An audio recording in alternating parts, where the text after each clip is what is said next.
Hi friends, welcome to Sukanya vlogs. పాలకూర పెసరపప్పు curry. ఈ కర్రీ రైస్కి కానీ చపాతీకి కానీ చాలా బాగుంటుంది. ఒకసారి ఇలా ట్రై చేయండి. ఫస్ట్ ఒక గిన్నె తీసుకొని టీ గ్లాస్ కంటే కొంచెం తక్కువ పెసరపప్పు వేసుకొని మంచి స్మెల్, మంచి కలర్ వచ్చే వరకు వేయించుకోవాలి. ఈ వేయించుకున్న పెసరపప్పుని మరొక గిన్నెలోకి తీసుకొని వాటర్ పోసుకొని ఒక 1 అవర్ లేదా హాఫ్ అన్ అవర్ వరకు నానబెట్టుకోవాలి.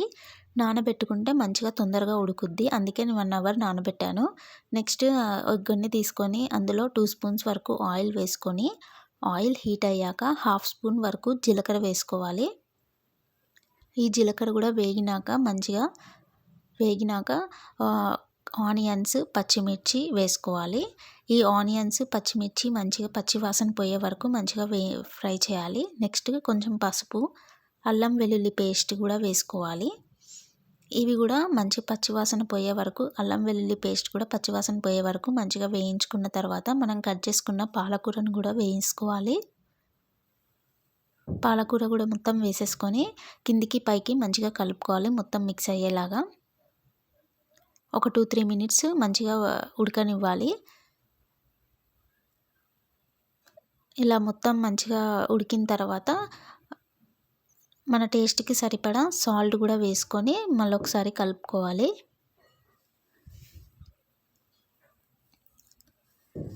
ఇలా కలుపుకున్న తర్వాత మనము నానబెట్టుకున్న పెసరపప్పు ఉంది కదా, ఆ పెసరపప్పును కూడా మొత్తం ఇందులో మిక్స్ చేసేసి మొత్తం కలిసేలాగా పెసరపప్పు, పాలకూర మొత్తం కలిసేలాగా కలుపుకోవాలి. కలుపుకొని మూత పెట్టేసి మూత మీద కొన్ని వాటర్ పోసుకొని ఒక 5 మినిట్స్ వరకు ఉడకనివ్వాలి. వాటర్ ఎందుకు పోసానంటే కింద కర్రీ మాడకుండా ఉంటుంది, అడుగంటకుండా ఉంటుందని చెప్పి నేను మూత పెట్టి మూత మీద వాటర్ పోసాను.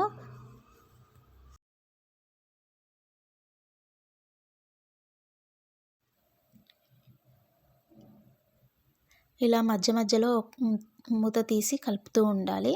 నెక్స్ట్ కారం కూడా వేసుకోవాలి. మన టేస్ట్కి సరిపడా కారం కూడా వేసుకోవాలి. నేను 3 పచ్చిమిర్చి వేసాను, అందుకే కొంచెం కారం కూడా వేస్తున్నాను. ఒక స్పూన్ వరకు ధనియాల పొడి కూడా వేసుకొని మంచిగా కలుపుకొని కొంచెం ఉడకనివ్వాలి. ఒక 5 మినిట్స్ 10 మినిట్స్ వరకు ఉడకనివ్వాలి. ఇంతే అండి, సింపుల్. ఒక 10 మినిట్స్ ఉడకనిచ్చిన తర్వాత స్టవ్ ఆఫ్ చేసేసుకోవడమే. కొత్తిమీర ఉంటే కొత్తిమీర కూడా వేసుకోవచ్చు. నేను కొత్తిమీర వేసుకున్నాను. ఇంతే అండి, simple recipe and healthy recipe. పాలకూర